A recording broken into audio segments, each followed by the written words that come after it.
ലക്ഷ്മിപ്രിയയുടെ ഒരു press conference നിങ്ങൾ എല്ലാവരും ശ്രദ്ധിച്ചു കാണും. അവരതിനകത്ത് ലക്ഷ്മിപ്രിയ അവിടെ ഗൂഢമായി പറഞ്ഞിരുന്നു, തമാശയ്ക്ക് പറഞ്ഞ തീരെ തമാശയല്ലാതെ പ്രസ് കോൺഫറൻസിൽ അൻസിബയുടെ പിന്നിൽ മത തീവ്രവാദികൾ ഉണ്ടെന്ന് പറഞ്ഞ് നിങ്ങൾ എല്ലാവരും കേട്ടതല്ലേ? നിങ്ങൾ ചോദിച്ചോ ആരാണ് ആ മത തീവ്രവാദികളെന്ന്? തെളിവ് ചോദിക്കാത്തത് എന്താ? സാധാരണ വന്ന് മലയാളികളോട് സംസാരിച്ചിട്ട് പോയാൽ നിങ്ങൾ പുറകെ നടന്ന് ചോദിക്കുമല്ലോ അത് പുറത്തു വിടാൻ. എന്താ വിടാത്ത? എന്താ ചോദിക്കാത്ത? എന്തുകൊണ്ടാണ് അവർ ഇപ്പോഴും അത് പറഞ്ഞിട്ട് ഇവിടെ സ്വസ്ഥമായി നടക്കാൻ സാധിക്കുന്നത്? എന്തെല്ലാം പറഞ്ഞ് വ്യക്തിപരമായി ആക്ഷേപിച്ചു. ആ ക്ലിപ്പ്, ഒരു ചാനലിൽ വന്ന ക്ലിപ്പ് കഴിഞ്ഞിട്ട് അൻസിബേനെ വിളിച്ചു പറയുകയാണ്, ചേച്ചി 9 മാസം ഞാൻ ഇതാണ് അനുഭവിച്ചുകൊണ്ടിരുന്നത്. ഒരു കാര്യം പറയുമ്പോൾ, പണം വെട്ടിക്കരുതെന്ന് പറയുമ്പോൾ, എക്സിക്യൂട്ടീവ് കമ്മിറ്റിയിൽ തീരുമാനമെടുത്ത പണമേ ചെലവാക്കാവുള്ളൂ എന്ന് പറയുമ്പോൾ, ധൂർത്ത് നടത്തരുതെന്ന് പറയുമ്പോൾ, ഈ പണം ഇതിനുള്ളതല്ല എന്ന് പറയുമ്പോൾ, വ്യക്തിപരമായി ഇരുന്ന് ഇതുപോലത്തെ അശ്ലീലം പറഞ്ഞ് എന്നെ മുഴുവൻ സമയം നോക്കിയും അത് കേട്ട് ചിരിച്ചുകൊണ്ടിരുന്ന കുറെ പേരെയുമാണ് ഞാൻ അവിടെ കണ്ടത്. ചേച്ചി ഇതാണ് ഞാൻ അനുഭവിച്ചത് എന്ന് പറയുക.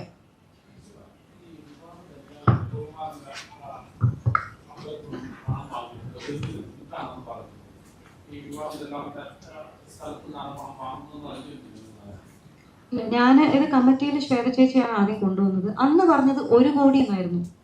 അത് എഗ്രിമെന്റ് ആയപ്പോൾ 75 ലക്ഷമായി മാറി. 25 ലക്ഷം എവിടെ പോയി എന്ന് എനിക്ക് അറിഞ്ഞൂടു. എഗ്രിമെന്റ് ആയപ്പോൾ 75 ലക്ഷമായി. പക്ഷെ ഈ ഒരു കാര്യം കൊണ്ടുവന്നപ്പോഴേ ഞാൻ എതിർത്തു. നമ്മുടെ ധാർമ്മികതയ്ക്ക് ചേരുന്നതല്ല ഈ കാര്യം. അമ്മയിൽ 32 വർഷമായിട്ട് ഒരു മതസ്ഥാപനങ്ങളും കടന്നുകൂടിയിട്ടില്ല, ഒരു മതചിഹ്നങ്ങളും കടന്നുകൂടിയിട്ടില്ല. ഇന്ന് നിങ്ങൾ ഒരു ടെമ്പിൾ കൊണ്ടുവരാണെങ്കിൽ നാളെ ഒരു മോസ്ക് വരും, പിന്നീട് ഒരു ചേർച്ച് വരും, അങ്ങനെ മതസ്ഥാപനങ്ങൾ വരും, ഒരുപാട് രാഷ്ട്രീയ പാർട്ടികൾ വരും. അത് വരാൻ പാടില്ല. വളരെ സന്തോഷത്തോടെ കഴിഞ്ഞു പോകുന്ന ഒരു സ്ഥാപനമാണ് അമ്മ. അമ്മയിൽ അങ്ങനെ കൊണ്ടുവരരുതെന്ന് മാത്രമാണ് ഞാൻ പറഞ്ഞത്. അതെന്ന് പറഞ്ഞോ അന്ന് തുടങ്ങി ഏറ്റവും കൂടുതലുള്ള വൈരാഗ്യം കാണിക്കാൻ എനിക്കെതിരെ വ്യാജ പരാതി കൊടുപ്പിക്കുന്നു ലക്ഷ്മിപ്രിയയെ കൊണ്ട്. തൃപ്പൂണിത്തുറ പോലീസ് സ്റ്റേഷൻ ഒരു നോട്ടീസ് പോലും ഇല്ലാതെയാണ് ആ പോലീസ് സ്റ്റേഷനിൽ എന്നെ മാനസികമായിട്ട് പീഡിപ്പിച്ചിട്ടുള്ളത്. അതിന്റെ കേസ് ഞാൻ കൊടുത്തിട്ട് അതിന് FIR ഇടാൻ തയ്യാറല്ല. പക്ഷെ എനിക്കെതിരെ FIR ഇല്ലാത്ത ഒരു കാര്യത്തിന് ഒരു നോട്ടീസ് പോലും ഇല്ലാതെ എന്നെ വിളിച്ചു വരുത്തി 3 മണിക്കൂർ എന്നെ ഹരാസ് ചെയ്യാൻ പോലീസുകാർക്ക് കഴിയുമായിരുന്നു. അതിനുശേഷം ഞാൻ ടിനി ടോമിനെതിരെ പരാതി കൊടുത്തു. FIR ഇട്ടില്ല. കടവന്ത്ര പോലീസ് സ്റ്റേഷനിലാണ് ഞാൻ പോയിട്ട് പരാതി കൊടുത്തത്. ഇതില് പ്രഥമ ദൃഷ്ടിയ കേസെടുക്കാൻ പറ്റില്ല എന്ന് പറഞ്ഞ് ഒഴിവാക്കി ഇട്ടു. പിന്നീട് ഞാൻ അത് കോടതിയിൽ പോയിട്ടാണ് ഞാൻ അത് FIR ഇടിപ്പിച്ചത്. നിങ്ങൾ എല്ലാവരും കണ്ടിട്ടുണ്ടാവും. അത് കഴിഞ്ഞിട്ട് ലക്ഷ്മിപ്രിയ എന്ന് പറയുന്ന വ്യക്തി ട്രെയിലർ ഇറക്കുന്നു, ടീസർ ഇറക്കുന്നു, പ്രീമിയർ ചെയ്യുന്നു, ഒരു സ്ത്രീയെ വ്യക്തിഹത്യ ചെയ്തുകൊണ്ട്. ഒന്ന് ആലോചിച്ച് നോക്കണം, കേരളത്തിലാണിത് നടക്കുന്നത്. ഞാൻ അന്ന് അതിയായി വിഷമിച്ചിട്ട് ഞാൻ എല്ലാവരും വിളിച്ച് സംസാരിച്ചു. ഇത് എങ്ങനെയാണ് ഇവർക്ക് ചെയ്യാൻ പറ്റുന്നത്? കേരളത്തിലാണ്, അതായത് ഭീഷണിയുടെ സ്വരത്തിലാണ് ആദ്യം ട്രെയിലർ ഇടുന്നത്. ട്രെയിലറിൽ ഒരു പോർഷൻ കട്ട് ചെയ്ത് കാണിക്കുന്നു, എന്നിട്ട് അതേ ചാനൽ ക്യാൻ എന്ന് പറഞ്ഞ ചാനലിൽ എഴുതി കാണിക്കുകയാണ് ഇതിന്റെ 1ാം ഭാഗം നാളെ 4 മണിക്ക് ടെലികാസ്റ്റ് ചെയ്യുന്നതായിരിക്കും, 2ാം ഭാഗം അതിന്റെ നെക്സ്റ്റ് ദിവസം ഇടുന്നതായിരിക്കും. എന്ത് മ്ലേച്ഛകരമായിട്ടുള്ള കാര്യമാണ് കേരളത്തിൽ നടക്കുന്നത്. അപ്പൊ ഞാൻ ആലോചിക്കുകയാണ്, ഇങ്ങനെ പറയാൻ അവസരം കേരളത്തിലുണ്ട് എന്നുണ്ടെന്നുണ്ടെങ്കിൽ എത്രയോ പേര് ആണ് ഇവിടെ അനുഭവിക്കാൻ പോകുന്നത്. എത്രയോ ആത്മഹത്യകൾ നമ്മൾ കാണേണ്ടി വരും. കാരണം ഇത്തരത്തിൽ വ്യക്തിഹത്യ ചെയ്യാൻ പറ്റുന്ന ഒരു സംസ്ഥാനമായിട്ട് എങ്ങനെയാണ് കേരളം മാറുന്നതെന്ന് എനിക്ക് മനസ്സിലാവുന്നില്ല. ഞാൻ അതിനെതിരെ പാലാരിവട്ടം സ്റ്റേഷനിൽ പരാതി കൊടുത്തു. ആ പരാതി ഇപ്പോഴും എടുത്തിട്ടില്ല. അപ്പൊ ഞാൻ ആലോചിക്കുകയാണ്, ലക്ഷ്മിപ്രിയ എന്ന് പറയുന്ന വ്യക്തിക്ക് ഇത്രത്തോളം സ്വാധീനമുണ്ടോ? ഞാൻ കൊടുത്ത പരാതി, ഞാൻ പാലാരിവട്ടം സ്റ്റേഷനിൽ പരാതി കൊടുത്തതിന് ശേഷം ഞാൻ എൻ്റെ കുറച്ച് മാധ്യമ സുഹൃത്തുക്കളെ അറിയിച്ചിട്ടുണ്ടായിരുന്നു, ഞാൻ പാലാരിവട്ടം സ്റ്റേഷനിൽ പരാതി കൊടുത്തിട്ടുണ്ട് വ്യക്തിഹത്യക്കെതിരെ എന്ന്. അങ്ങനെ കുറച്ച് മാധ്യമ സുഹൃത്തുക്കൾ പാലാരിവട്ടം പോലീസ് സ്റ്റേഷനിൽ വിളിച്ചു ചോദിച്ചപ്പോൾ അവിടുന്ന് പറഞ്ഞത് അങ്ങനെ ഒരു പരാതി അവർ കണ്ടിട്ടില്ല എന്നാണ്.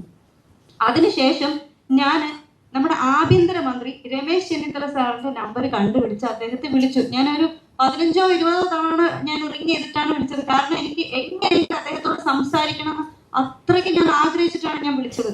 വിളിച്ചിട്ട് ഞാൻ അദ്ദേഹത്തോട് സംസാരിച്ചപ്പോൾ അദ്ദേഹം എന്നോട് ചോദിച്ചു FIR ഇട്ടിട്ടില്ലേ എന്ന് ചോദിച്ചു. ഞാൻ പറഞ്ഞു ഇട്ടിട്ടില്ല എന്ന് പറഞ്ഞു. അപ്പോൾ രമേശ് ചെന്നിത്തല സാർ പറഞ്ഞു ഞാൻ വിളിച്ച് സംസാരിക്കാം. അദ്ദേഹത്തിന്റെ ഫോൺ കട്ട് ചെയ്ത് ഒരു 5 മിനിറ്റിന് ശേഷം എന്നെ പാലാരിവട്ടം സ്റ്റേഷനിൽ നിന്ന് എന്നെ വിളിക്കുകയാണ്. എന്നെ CI വിളിച്ചിട്ട് പറഞ്ഞു എൻ്റെ പേര്, വയസ്സ്, കാര്യങ്ങളെല്ലാം എഴുതിയെടുത്തു, അക്നോളജ്മെന്റ് അയച്ചിട്ടുണ്ട് ഞാൻ പരാതി കൊടുത്തതിന്റെ. അപ്പൊ ഞാൻ ചോദിച്ചു FIR ഇടുന്നില്ലേ സാർ? അല്ല, അത് ഞങ്ങൾ 14 ദിവസം ഒന്ന് പ്രിലിമിനറി എൻക്വയറി നടത്തണമെന്ന്.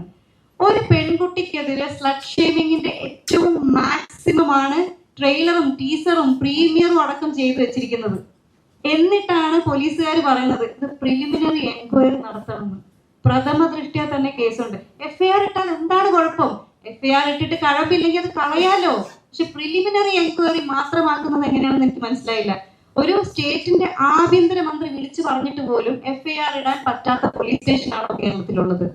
അപ്പൊ നമ്മൾ ആലോചിക്കേണ്ടിയിരിക്കുന്നു, കേരളത്തിലുള്ള പോലീസ് സ്റ്റേഷനുകൾ എല്ലാം ഇങ്ങനെയാണോ ഇങ്ങനെയല്ലേ എന്ന് നമ്മൾ തീർച്ചയായിട്ടും അറിയണം. ഇപ്പൊ ഓപ്പറേഷൻ തൂഫാൻ നടക്കുന്നുണ്ട്. എനിക്ക് ആഭ്യന്തരമന്ത്രിയോടുള്ള റിക്വസ്റ്റ് ആണ്, ഓപ്പറേഷൻ തൂഫാനോടൊപ്പം തന്നെ ചെയ്യേണ്ട ഒരു പ്രധാന കാര്യമാണ് സാധാരണക്കാര് പോലീസ് സ്റ്റേഷനിൽ പരാതിയുമായിട്ട് വരുന്ന സമയത്ത് ആ പരാതി എടുക്കുന്നുണ്ടോ, അല്ലെങ്കിൽ പരാതിക്കാർക്ക് സ്വാധീനവും പണവും ഒന്നും ഇല്ല എന്നുണ്ടെങ്കിൽ അവരുടെ പരാതി എടുക്കില്ലേ?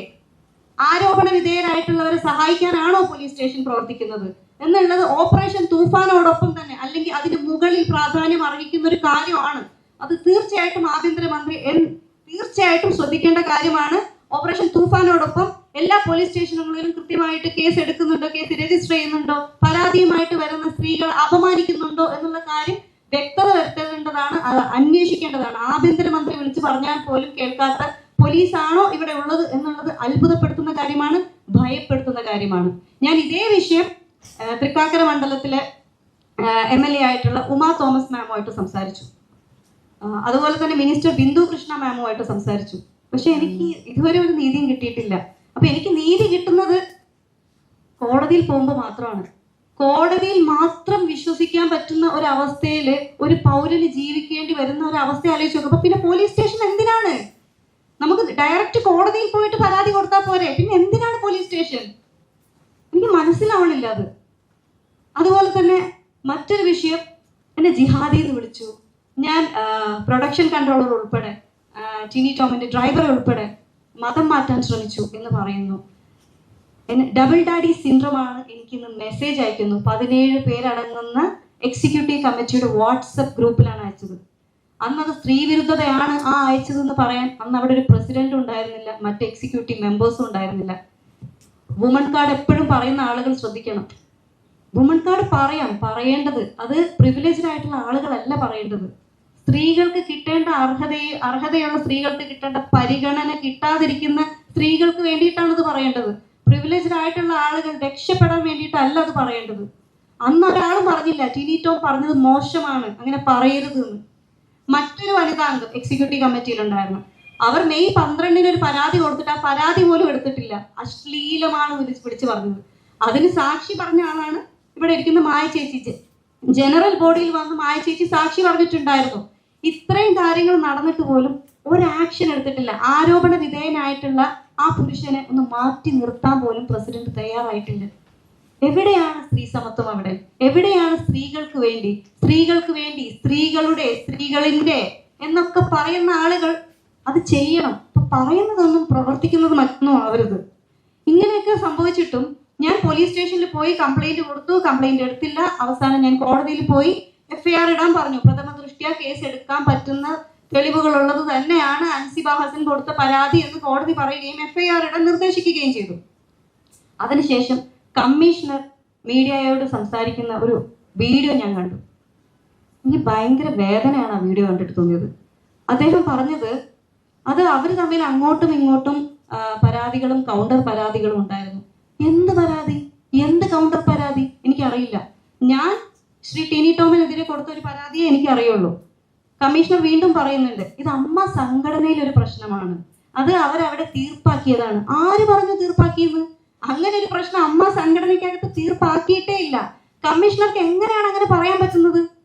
അതുപോലെ പറയുന്നത്, റിപ്പോർട്ടിൽ പറയുന്നത് ടിനി ടോം അത് തമാശയ്ക്ക് പറഞ്ഞതാണ് ജിഹാദി എന്നും ഒരു വ്യക്തിക്ക് ഡബിൾ ഡാഡി സിൻഡ്രോം ആണെന്നും ആ വ്യക്തിക്ക് മറ്റുള്ള പലരുമായിട്ടും പല രീതിയിലുള്ള ബന്ധങ്ങളുണ്ടെന്ന് പറയുന്നതൊക്കെ തമാശയായിട്ട് കാണാനാണോ പോലീസ് ഇവിടെ ഇരിക്കുന്നത്? അത് തമാശയാണെന്ന് എങ്ങനെയാണ് പോലീസുകാർക്ക് പറയാൻ പറ്റുന്നത്? അപ്പൊ സിറ്റി പോലീസ് കമ്മീഷണർ അത് പറഞ്ഞതിൽ എനിക്ക് ഭയങ്കര വിഷമമുണ്ട്. ഇതാണോ നീതി എന്ന് എനിക്ക് അറിയില്ല. ഇത് നീതി അല്ല, അനീതിയാണ് ഇവിടെ നടന്നുകൊണ്ടിരിക്കുന്നത്. ഇത്രയും അനീതി നടന്നുകൊണ്ടിരിക്കുമ്പോഴും കേരളത്തിലുള്ള ജനങ്ങളോടാണ് എനിക്ക് വിശ്വാസമുള്ളത്. എല്ലാ ജനങ്ങളും ഇതിനെതിരെ പ്രതികരിക്കണം. ഇവിടെ വർഗീയത ഉണ്ടാവാൻ പാടില്ല, വർഗീയവൽക്കരണം ഉണ്ടാവാൻ പാടില്ല. എല്ലാ പോലീസ് സ്റ്റേഷനുകളും കൂടെ പരിശോധിക്കണം. വർഗീയവൽക്കരണം പോലീസ് സ്റ്റേഷനുകളിലും നടന്നിട്ടുണ്ടോ എന്നുള്ളത് തീർച്ചയായിട്ടും അന്വേഷിക്കേണ്ട കാര്യമാണ്. അപ്പൊ അതുകൊണ്ട് എല്ലാവരോടും എനിക്കുള്ള അഭ്യർത്ഥനയാണ്, ദയവ് ചെയ്ത് കേരളം ഒരു വർഗീയവൽക്കരിക്കപ്പെട്ട സംസ്ഥാനമായി മാറാൻ അനുവദിക്കരുത്.